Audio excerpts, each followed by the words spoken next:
श्री शिवाय नमस्तु भयम। दोस्तों, जैसा कि आप सभी लोग जानते हैं कि 24 फरवरी 2026 यानी मंगलवार को पड़ रही है फाल्गुन महीने की शुक्ल पक्ष सप्तमी तिथि।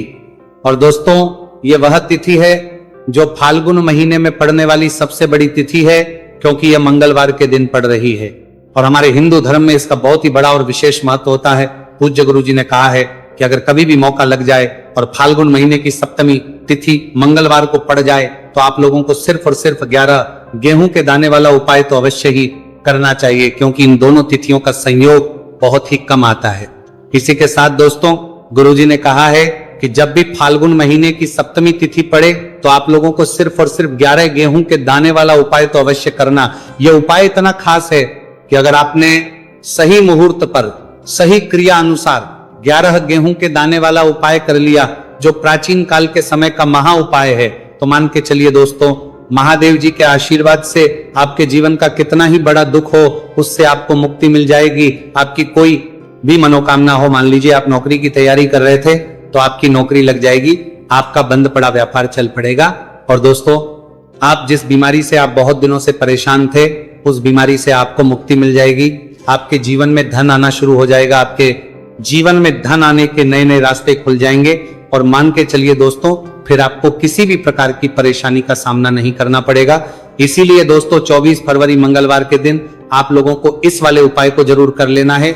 भले ही आपने पूरे साल भर इस उपाय को ना किया हो, पर अगर आपने इस फाल्गुन महीने में पड़ने वाली सप्तमी तिथि के दिन अगर इस वाले उपाय को कर लिया तो आपको इस उपाय को करने का वो फल मिलेगा जिसकी आपने कभी भी नहीं करी होगी। इसीलिए आप लोग इस गेहूं वाले उपाय को एक बार जरूर करने के लिए, वो आप 30 बार पर बना रहा है लेना, ताकि आप लोगों के हाथ से ये मौका ना जा सके और आपको इस उपाय को करने का फल मिल सके। दोस्तों, ये उपाय पंडित जी ने अपनी अभी की ही शिव महापुराण की कथा में बताया है, जो इस उपाय को आज हम आपको बहुत अच्छे से समझाने वाले हैं। इस वीडियो को देखने के बाद इस उपाय को समझने के लिए आपको कोई और वीडियो को देखने की जरूरत नहीं पड़ेगी। तो दोस्तों, इस उपाय को आपको कैसे करना है, कब करना है, कहां पर करना, और उपाय को करते समय आपको किन किन गलतियों को नहीं करना है और आपको किन किन बातों का ध्यान रखना है, ये सारी जानकारी हम आपको इस वीडियो में देंगे। तो चलिए भक्तों, उपायों को शुरू करते हैं। अगर आप भी चाहते हैं कि महादेव जी का आशीर्वाद आप पर सदैव बना रहे तो वीडियो को लाइक करें, चैनल को सब्सक्राइब करें और कमेंट बॉक्स में हर हर महादेव जरूर लिखें। और अपने फायदे के लिए, गरीबी दूर करने के लिए इस वीडियो को पूरा देखकर जाना। यदि आज आपने वीडियो को बीच बीच में से देखा, काट काट कर देखा, तो जीवन में आपको कभी सफलता हासिल भी नहीं होगी। दोस्तों, ये 24 फरवरी मंगलवार सप्तमी तिथि का दिन ये इतना खास होता है, इतना महत्वपूर्ण होता है। देखा गया है कभी कभी बड़े बड़े पूजा पाठ अनुष्ठान से जो मनोकामना पूर्ण नहीं होते, वह 24 फरवरी मंगलवार के दिन एक छोटे से उपाय करने से ही आपकी मनोकामना पूर्ण हो जाती है। अब हम समझते हैं इस वाले उपाय को हमें करना किस समय है। इस 11 गेहूं के दाने वाले उपाय को हमें फाल्गुन महीने के मंगलवार के दिन करना किस समय है। तो देखिए, इस उपाय को करने का जो समय है वह सुबह का समय है और शाम का समय है। अब देखिए, यहां पर हम मुख्य रूप से सुबह का समय नहीं बोलेंगे, क्योंकि 24 फरवरी मंगलवार सप्तमी तिथि का दिन है और इस दिन प्रदोष काल के समय का बहुत महत्व होता है।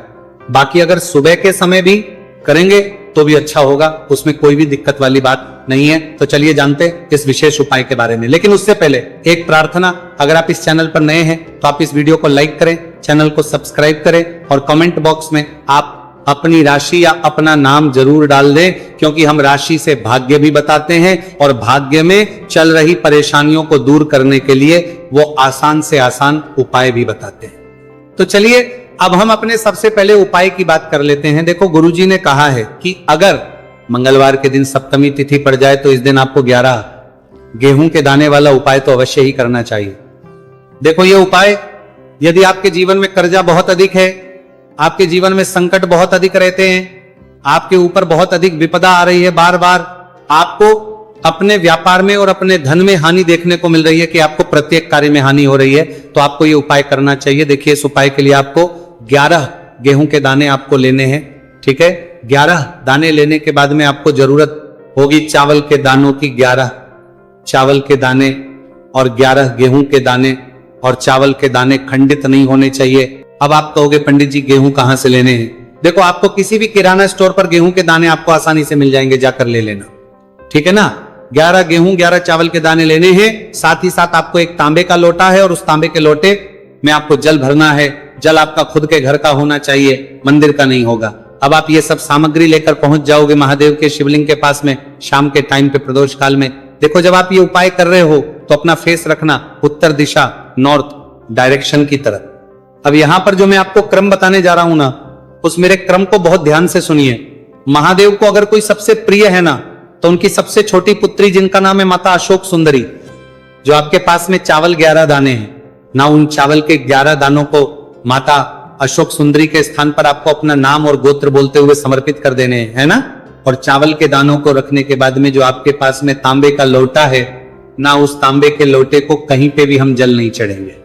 सिर्फ और सिर्फ माता पार्वती का जो हस्त कमल आपको दिख रहा है, यहीं पे गोल गोल आपको समर्पित करना है, उसी जल को, और कहीं नहीं। ना तो माता अशोक सुंदरी के स्थान पर, ना तो शिवलिंग के ऊपर, सिर्फ आपको यहां पे गोल गोल जलाधारी पर आपको उस जल को समर्पित करना है। अब आपके पास में बचे हुए हैं 11 गेहूं के दाने और बचे हैं।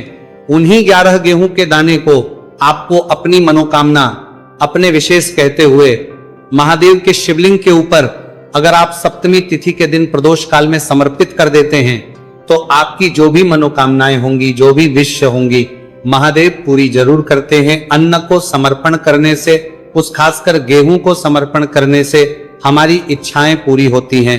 और अगर वह दिन मंगलवार सप्तमी तिथि का दिन हो, तब तो इससे सुंदर संयोग कुछ भी नहीं हो सकता। आपकी इच्छाओं को पूरा करने के लिए स्पेशल बहुत प्यारा सा उपाय आप सभी को जरूर करना है। ध्यान में रखिएगा, ये उपाय प्रदोष काल में करना है। देखो गुरुजी ने कहा है, भगवान शिव के शिवलिंग पर 33 कोटि देवी देवताओं का वास होता है। अगर हम शिवलिंग के सामने कुछ भी उपाय करते हैं तो हमारे सभी देवी देवता हमसे खुश हो जाते हैं। ये उपाय आपको अवश्य करना है। देखो सुबह के टाइम नहीं कर सकते, ठीक है। अब बात करते हैं अगले उपाय की।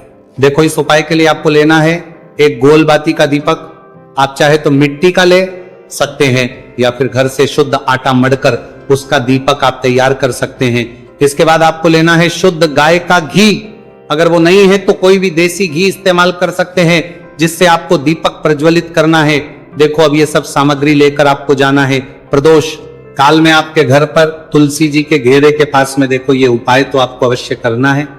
देखो वहां पहुंचकर सबसे पहले वो दीपक आपको प्रज्वलित कर देना है और काग 11 बार जाप करना है। उसके बाद आपको अपने सीधे हाथ में थोड़ी हल्दी लेकर उस दीपक में अपना नाम और गोत्र बोलते हुए डाल देना है। उसके बाद माता लक्ष्मी से आपको प्रार्थना करना है कि हे महालक्ष्मी, हमारी सभी दुख तकलीफों को दूर करो। हे महादेव, हमारे सब दुख कष्टों को खत्म करो। इस भावना से आपको यह उपाय करना है। चलिए अब बात कर लेते हैं दूसरे उपाय की। दोस्तों आप सभी जानते हैं कि मंगलवार सप्तमी तिथि का दिन समर्पित होता है भगवान महादेव को, या कि माता पार्वती को सप्तमी तिथि का दिन समर्पित होता है। और जब भी हम शिवलिंग के ऊपर कोई भी उपाय करते हैं तो इससे हमें एक साथ भगवान महादेव की ओर माता पार्वती की कृपा प्राप्त हो जाती है। देखिए दोस्तों, गुरुदेव ने बताया है कि मंगलवार के दिन किया जाने वाला यह सबसे खास और सर्वश्रेष्ठ उपाय है। 7 चने की दाल लेनी है। देखिए आप 7 चने की दाल भी ले सकते हैं या फिर 11 भी ले सकते हैं, 21 या फिर 108 चने की दाल ले सकते हैं। यदि आप 21 चने की दाल लेते हैं तो यह आपके उपाय के लिए अत्यधिक सर्वोत्तम होता है। तो इस प्रकार से आप कम से कम 7 चने की दाल ले सकते हैं और अधिक से अधिक आप 108 चने की दाल ले सकते हैं। अब देखिए इसी के साथ में आपको मात्र 1 लोटा शुद्ध जल लेना होगा तांबे के पात्र के अंदर अपने ही घर से। और साथ ही में आपको मात्र 1 से 2 गू के टुकड़े भी लेने हैं। देखिए मंगलवार सप्तमी तिथि का दिन भगवान महादेव को होता है। आपको ये जो सारी सामग्रियां हैं इन्हें लेकर के पहुंच जाना है भगवान शिव के मंदिर में। इस उपाय को आप सुबह से लेकर के शाम तक किसी भी समय में कर सकते हैं, लेकिन यदि आप शाम के समय इस उपाय को करते हैं तो यह उपाय आपके लिए और अधिक सर्वोत्तम होता है। तो यदि आपको प्रदोष काल के समय में मिल जाता है तो फिर आप प्रदोष काल में भी कर सकते हैं, या फिर आप पूरे ही दिन में किसी भी समय इस उपाय को कर सकते हैं। शिव मंदिर पहुंचने के बाद सबसे पहले तो आपको दक्षिण दिशा में बैठ जाना है। उत्तर दिशा की तरफ आपको अपना मुख कर लेना है। लेकिन यदि शिवालय में भीड़ है, शिव मंदिर में भीड़ है, तो फिर आप किसी भी दिशा में बैठकर इस उपाय को कर सकते हैं। तो देखिए सबसे पहले आपके पास जो गुड़ के टुकड़े हैं जो आप गुड़ के टुकड़े लेकर के आए थे, उन्हें आपको शिवलिंग के सामने ही, जो आपके पास एक लोटा जल है, उस पात्र में आपको ये गुड़ के टुकड़े डाल देना है। इसी के साथ में आप जो चने की दाल लेकर के थे, चाहे आप 7 चने की दाल लेकर के आए हैं, 11, 21, जितने भी आप चने की दाल लेकर के आए हैं, इस चने की दाल के ऊपर आपको जो आपके पास गुड़ वाला जल आपने तैयार किया है, इसमें से थोड़ा सा जल आपको इस चने की दाल पर डाल लेना है। अब देखिए, आपके पास जो गुड़ वाला जल है, इसमें से सबसे पहले थोड़ा सा जल आपको श्री गणेश जी वाले स्थान पर समर्पित कर देना है, श्री शिवाय नमस्तुभयम इस मंत्र का जाप करते हुए। फिर थोड़ा सा जल आपको श्री कार्तिकेय जी वाले स्थान पर समर्पित करना है, श्री शिवाय नमस्तुभयम इस मंत्र का जाप करते हुए। फिर थोड़ा सा जल आपको माता अशोक सुंदरी वाले स्थान पर भी समर्पित करना है, श्री शिवाय नमस्तुभयम इस मंत्र का जाप करते हुए। फिर थोड़ा सा जल आपको माता पार्वती के हस्त कमल पर समर्पित करना है और आपको श्री शिवाय नमस्तुभयम इस मंत्र का जाप कर लेना है। अब देखिए दोस्तों, आपके पास जो सा जल और शेष बचेगा, इसमें से आपको केवल थोड़ा सा जल शिवलिंग पर अर्पित कर देना है और अंत में आपको उस पात्र में थोड़ा सा जल और शेष बचाना है। पूरा जल आपको शिवलिंग पर अर्पित नहीं करना है, अंत में आपको थोड़ा सा जल और शेष बचाना है। अब देखिए, आप जितनी भी चने की दाल लेकर के आए हैं, अगर आप 7 चने की दाल लेकर के आए हैं, तो आपको 7 बार श्री शिवाय नमस्तुभयम इस मंत्र का स्मरण कर लें। यदि 11 चने की दाल लेकर के आए हैं, तो फिर आपको 11 बार इस मंत्र का जाप करना है। जितनी भी चने की दाल लेकर के आए हैं, उतनी बार आपको श्री शिवाय नमस्तुभयम इस मंत्र का जाप करना है। और फिर आपको ये जो चने की दाल है, इसे शिवलिंग के ऊपर ही समर्पित कर देनी है। लेकिन आपको ये चने की दाल बृहस्पतेश्वर महादेव का स्मरण करते हुए ही शिवलिंग पर अर्पित कर देनी है और आपको अपनी मनोकामना को भी बोल देनी है। आप जो भी मनोकामना है, चाहे वो धन प्राप्ति को लेकर हो, नौकरी से संबंधित हो, विवाह से संबंधित हो, या फिर आपके मकान जमीन जायदाद से संबंधित हो, चाहे ग्राहक क्लेश से संबंधित हो, या फिर किसी भी प्रकार की जो मनोकामना है, उसे आपको बृहस्पतेश्वर महादेव से परिपूर्ण करने की प्रार्थना कर लेनी है। और इसके बाद आपके पास जो पात्र के अंदर थोड़ा सा से जल और बचा हुआ था, इसे भी आपको धीरे धीरे भगवान शिव की पर ही अर्पित कर देना होगा। श्री शिवाय नमस्तुभयम इस मंत्र का जाप करते हुए पूज्य गुरु जी कहते हैं कि फाल्गुन महीने का मंगलवार सप्तमी तिथि को जो भी व्यक्ति इस प्रकार से यह चमत्कारिक उपाय कर लेता है, तो उसकी जो मनोकामना है वो भगवान लक्ष्मी नारायण की कृपा से तथा महादेव की कृपा से बहुत ही जल्द परिपूर्ण हो जाती है। बात करते हैं अगले उपाय की। देखो, इस उपाय के लिए आपको मात्र 2 लौंग लेनी होगी, या कि आपको लौंग का जोड़ा लेना है। 2 फूल वाली आपको लौंग लेनी है। लौंग का जोड़ा कहीं से भी खंडित नहीं होना चाहिए, इस बात का ध्यान रखें। इसी के साथ में आपको लेना होगा लाल चंदन का पाउडर। देखिए, यदि आपके पास लाल चंदन की लकड़ी है, तो उसे घिसकर भी आप चंदन के रूप में प्रयोग कर सकते हैं। यदि पाउडर है, उसका भी आप अपने उपाय के लिए प्रयोग कर सकते हैं। देखिए, चंदन जो है वो तेज का प्रतीक माना गया है और साथ ही साथ जीवन के अंधकार को दूर करने का प्रतीक माना गया है। अब इसी के साथ में आपको मात्र एक तांबे के पात्र के अंदर शुद्ध जल लेना होगा। अपने घर से अब दोस्तों ये तीनों सामग्री लेकर के सीधे आपको पहुंच जाना होगा भगवान शिव के मंदिर में। देखिए, इसी के साथ में आपको एक गोल बाती का दीपक भी लेना होगा। दीपक आप मिट्टी का भी ले सकते हैं, शुद्ध आटा मढ़कर उसका भी तैयार कर सकते हैं। और दीपक में आप शुद्ध घी का प्रयोग करना है। लेकिन जैसे ही आप इन सभी सामग्रियों को मंदिर में लेकर के पहुंचेंगे, मंदिर में जैसे ही आप चौखट के वहां पर पहुंचेंगे, तो मंदिर की चौखट के सीधे तरफ आप जो अपने साथ एक गोलबाती का दीपक लेकर के आए हैं, उसे आपको सबसे पहले तो प्रज्वलित कर देना है। यानी कि जैसे ही आप मंदिर की चौखट के वहां पर प्रवेश करते हैं, तो उसके सीधे तरफ आपको ये गोलबाती का दीपक प्रज्वलित कर देना है। अब देखिए, जैसे ही ये दीपक प्रज्वलित करेंगे, तो आपकी जो भी मनोकामना है उससे आपको बोल देना है। आप इस दीपक को इस प्रकार से प्रज्वलित करने के बाद इन सभी सामग्रियों को शिवलिंग के पास में लेकर पहुंच जाना है। अब देखिए दोस्तों, आपके पास जो एक तांबे के पात्र के अंदर शुद्ध जल है, उसमें से आपको केवल आधा लोटा जल ही भगवान शिव के शिवलिंग पर अर्पित करना है। आधा लोटा जल आपको उसी पत्र के अंदर बचा लेना है। अब दोस्तों, पास जो 2 लौंग है, यानी कि लौंग का जोड़ा है, उससे आपको अपना नाम और अपने गोत्र को बोलते हुए आपकी जो भी समस्या चल रही है, आपके जीवन में जो भी परेशानी उत्पन्न हो रही है, उन्हें आपको बोल देना है।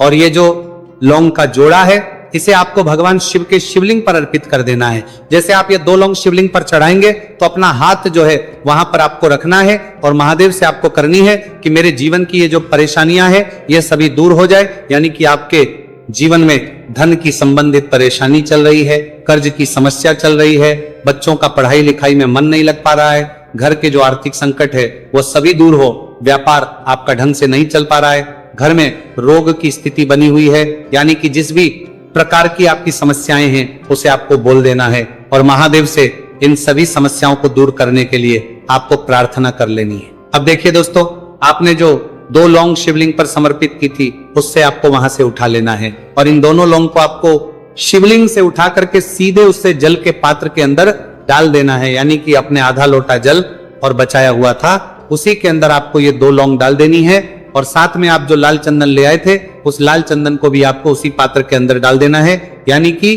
आधा लोटा जल और बचा हुआ है तो उसी आधे लोटे जल के अंदर आपको ये लाल चंदन भी डाल देना है।